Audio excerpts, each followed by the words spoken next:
അവിടെ ഇതുപോലെ ഒരു റോബോട്ടിനെ കണ്ടിട്ടുണ്ട് മഞ്ഞ കളറിൽ. പിന്നെ ട്യൂബെല്ലാം കണക്ട് ചെയ്തിട്ട് 2 ഹെഡ്സെറ്റൊക്കെ ഉണ്ട്. ചെറിയ ബീപ്പ് സൗണ്ടും പോകുന്നുണ്ട്. അത്യാവശ്യം തിരക്കുള്ളതുകൊണ്ട് എന്താ ചോദിക്കാൻ പറ്റിയില്ല. ഇത് ആർക്കെങ്കിലും അറിയെങ്കിൽ ഒന്ന് പറഞ്ഞു തരണേ. നമ്മളിന്ന് ഈ കാണുന്ന പാലത്തിൻ്റെ സൈഡിലായിട്ട് നമ്മൾ വണ്ടി നിർത്തിയിട്ട് ഈ ഒരു വഴിയിലൂടെയാണ് നമ്മൾ തേര് കാണാൻ പോകുന്നത്. ഇതിൻ്റെ സൈഡിലൂടെ ആയിട്ട് ഒരു ചെറിയൊരു പുഴ ഒഴുകുന്നുണ്ട്. ഇത് കൽപ്പാത്തി പുഴയാണ്. ഇവിടെ ആണെങ്കിൽ ഈ പാലത്തിൽ 2-3 പേര് പെയിൻറ് അടിച്ചുകൊണ്ടിരിക്കുന്നുണ്ട്. അങ്ങനെ ഈ വഴിയിലൂടെ കുറച്ച് നടന്നു. ഇത് ചെറിയൊരു ഷോർട്ട് കട്ടാണ്. നമ്മൾ ചെർപ്പളശ്ശേരി ടു പാലക്കാട് ആ റോഡ് വരികയാണെങ്കിൽ നമുക്ക് ഇവിടെ ഇറങ്ങിയിട്ട് ഈ റൂട്ടിലൂടെ പോകാൻ എളുപ്പം. സമയം 4:30 ആയിട്ടുള്ളൂ. അപ്പോഴേക്കും നല്ല തിരക്കുണ്ടായിരുന്നു. നമ്മൾ ആദ്യം എത്തിയത് ഈ ആനയുടെ അടുത്തേക്കാണ്. അപ്പോൾ ഈ ആനയാണ് തേരിനെ തള്ളാൻ സപ്പോർട്ട് ചെയ്യുന്നത്. ആനയുടെ തുമ്പിക്കൈയിലാണെങ്കിൽ ഒരു ചാക്ക് ഇതുപോലെ തൂക്കിയിട്ടുണ്ട്. പക്ഷേ ഹെവി ആയിട്ടുള്ള തേരിനെ ആന നന്നായിട്ട് സപ്പോർട്ട് ചെയ്ത് തള്ളുന്നുണ്ട്. പക്ഷെ ആനയ്ക്ക് വലിയ ഇൻട്രസ്റ്റ് ഒന്നും ഇല്ലാന്ന് തോന്നുന്നു ആനേനെ കണ്ടിട്ട്. ഇപ്പോൾ കണ്ടത് ഒരു തേരാണ്. തേരിൻ്റെ ഉള്ളിൽ പറഞ്ഞ 2 കുട്ടികൾ ഇരിക്കുന്നുണ്ട്. അങ്ങനെ ഏകദേശം 5 തേരുണ്ടെന്ന് ഫൈനൽ ഡേ ആകുന്നുണ്ട്. ഓരോ തേരിൻ്റെ ഉള്ളിൽ ഇതുപോലെ ചെറിയ ചെറിയ കുട്ടികളെല്ലാം കയറിയിരിക്കുന്നു. പിന്നെ തേര് തള്ളാൻ ഒരു JCB ഉണ്ട് അവിടെ.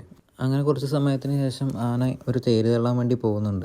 3 തേര് ഇങ്ങനെ അടുപ്പിച്ച് നിൽക്കുന്നുണ്ട്. അപ്പോൾ അതിലെ ഫസ്റ്റ് തേരാണ് ആദ്യം തള്ളാൻ പോകുന്നത്. അതിനായിട്ട് ആന ആ ഫസ്റ്റ് തേരിൻ്റെ അങ്ങോട്ട് പോവുകയാണ്. ആനയുടെ പിന്നാലെയാണ് ഒരുപാട് പേര് പോകുന്നുണ്ട്. കൽപ്പാത്തി അഗ്രഹാരത്തിൽ പറഞ്ഞ റോഡെല്ലാം ചെറിയ റോഡാണ്. അതുകൊണ്ട് തന്നെ ഈ തേരും ആനയും ആൾക്കാരും എല്ലാം കൂടെ ആയിട്ട് നല്ല തിരക്കായിരുന്നു അവിടെ. ഓരോ കൊല്ലവും തിരക്ക് നന്നായിട്ട് കൂടുന്നുണ്ട്. അങ്ങനെ നമ്മളും തേരിൻ്റെ അടുത്തെത്തി. ഈ കാണുന്നതാണ് തേര്. ഇത് ഏകദേശം അത്യാവശ്യം നല്ല വലുപ്പമുള്ളൊരു തേരാണ്. അതിൽ കണ്ടില്ല 2 കുട്ടികളും ഉള്ളിൽ ഇരിക്കുന്നുണ്ട്. അവരാണ് സുഖമായിട്ട് ഇരിക്കുന്നത്. ബാക്കി എല്ലാവരും തിരക്കി നടക്കണം. തേര് കാണാൻ തന്നെ നല്ല ഭംഗിയുണ്ട്. അത്യാവശ്യം നല്ല കൊത്തുപണികളൊക്കെ ആയിട്ട്. പിന്നെ കണ്ടില്ല ഇതിൻ്റെ വീല് കണ്ടില്ലേ, നല്ല ഇരുമ്പിൻ്റെ വീലാണ്. എല്ലാവരും തൊട്ട് നോക്കുന്നുണ്ട്. പിന്നെ തേരിൻ്റെ ഫ്രണ്ടിൽ വലിയൊരു വട ഉണ്ട്. അത് എല്ലാവരും കൂടെ വലിക്കുകയും ചെയ്യും. ബാക്കിൽ നിന്ന് ആന സപ്പോർട്ടും ചെയ്യും. ആനയും JCBയും സപ്പോർട്ട് ചെയ്യും. അപ്പോൾ അറ്റേ ടൈം തേരിങ്ങനെ വലിച്ചുകൊണ്ട് പോവുകയല്ല, അത് പറ്റൂല. അപ്പോൾ കുറച്ച് ദൂരം ഇങ്ങനെ വലിച്ചുകൊണ്ട് പോവുകയാണ്. പിന്നെ കണ്ടില്ല തേരിൽ ഒരുപാട് പഴവും അടയ്ക്കയും നാളികേരെല്ലാം തൂക്കിയിട്ടുണ്ട്, കരിമ്പും. അത്യാവശ്യം നല്ല തിരക്കുണ്ടായിരുന്നു. അതുകൊണ്ട് തന്നെ തേര് നീങ്ങാനും നല്ല ബുദ്ധിമുട്ടായിരുന്നു. അതുകൊണ്ട് പോലീസുകാരും കുറച്ച് ആൾക്കാരൊക്കെ ആ തിരക്ക് നന്നായിട്ട് നിയന്ത്രിക്കുന്നുണ്ട്. അങ്ങനെ ഇതുപോലെ കുറച്ച് ദൂരം ഇങ്ങനെ വലിക്കുന്നുണ്ട്. ബാക്കിൽ നിന്ന് ആന സപ്പോർട്ട് ചെയ്യുന്നുണ്ട്. പിന്നെ നമ്മൾ വിചാരിക്കുന്ന മാതിരി അത്ര സിമ്പിൾ തേരല്ല അത്. അത്യാവശ്യം നല്ല ഹെവി ടൺ വെയിറ്റുള്ള തേരാണ്. പിന്നെ ചക്രമൊക്കെ ഉണ്ടല്ലോ, ഫുള്ള് ഇരുമ്പാണ്. പിന്നെ മെയിൻ ഡേഞ്ചർ പറഞ്ഞാൽ അത്യാവശ്യം നല്ല തിരക്കുള്ളതുകൊണ്ട് എല്ലാവരും തിരക്കിയാണ് നിൽക്കുന്നത്. ഇൻ കേസ് ഈ തള്ളണ സമയത്തെങ്കിൽ നമ്മുടെ കാലോ ഇങ്ങനെ അതിൻ്റെ ഉള്ളിൽ പെട്ടാൽ പിന്നെ ഒന്നും പറഞ്ഞിട്ട് കാര്യമില്ല. പിന്നെ എല്ലാവരും തിരക്കി തേര് കണ്ടുകൊണ്ടിരിക്കുമ്പോൾ ഈ കുട്ടികൾ നന്നായിട്ട് കാണുന്നുണ്ട് തേരിൻ്റെ ഉള്ളിൽ നിന്ന്.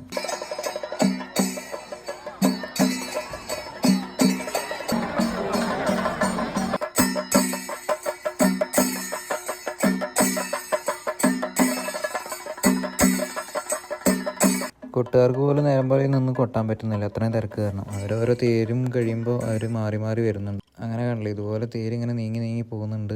ആന അതിൻ്റെ പിന്നാലെ പോകുന്നുണ്ട്. JCBയും ഒരു സൈഡിൽ സപ്പോർട്ടായി പോകുന്നുണ്ട്. അങ്ങനെ സേഫായിട്ട് പോകുന്നത്. സംഭവം അത്യാവശ്യം നല്ല കളർഫുള്ളായിട്ട് അടിപൊളി പരിപാടി. നല്ലൊരു എക്സ്പീരിയൻസ് ആണ്. വേറെ എവിടെ അങ്ങനെ നമ്മൾ കാണാറില്ലല്ലോ.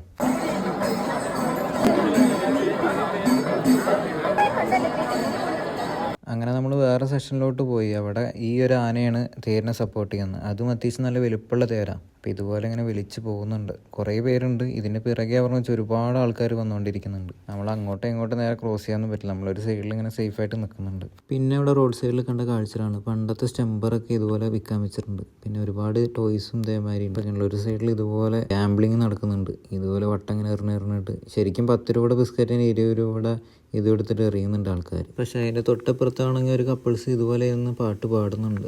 കണ്ണ് കാണാത്തവരാണ്, പക്ഷെ അടിപൊളിയായിട്ട് പാടുന്നുണ്ട്. പക്ഷെ അവരാരും ശ്രദ്ധിക്കുന്നില്ല. കുറച്ച് പേരൊക്കെ അതിൽ ചെറിയ പൈസ ഇട്ടിട്ട് പോകുന്നുണ്ട്. പക്ഷെ നന്നായിട്ട് പാടുന്നുണ്ട് അവർ. നമ്മളും കുറച്ച് നേരം അവരെ നോക്കി.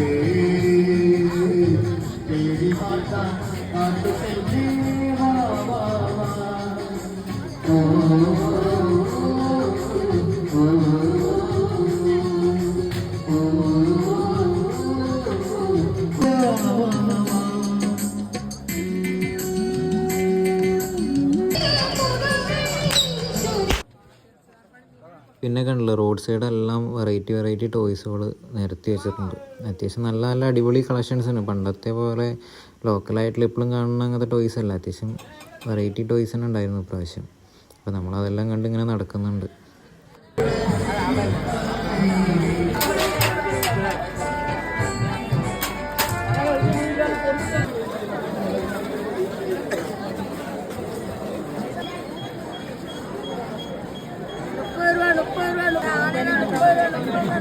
അതിൻ്റെ ഇടയ്ക്ക് ഇതുപോലൊരു ഐറ്റം കണ്ടിട്ടുണ്ട്. ഇത് എന്താ സംഭവം നമുക്ക് മനസ്സിലായില്ല.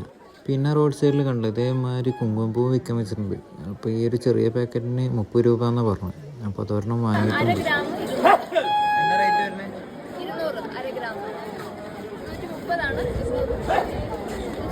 അങ്ങനെ അത്യാവശ്യം അടിപൊളിയായിട്ട് നമ്മൾ അതിനൊക്കെ ഇറങ്ങിയിട്ട് അവസാനം ഇതുപോലൊരു തോക്ക് മേടിച്ച് വീട്ടിലോട്ട് വന്നു.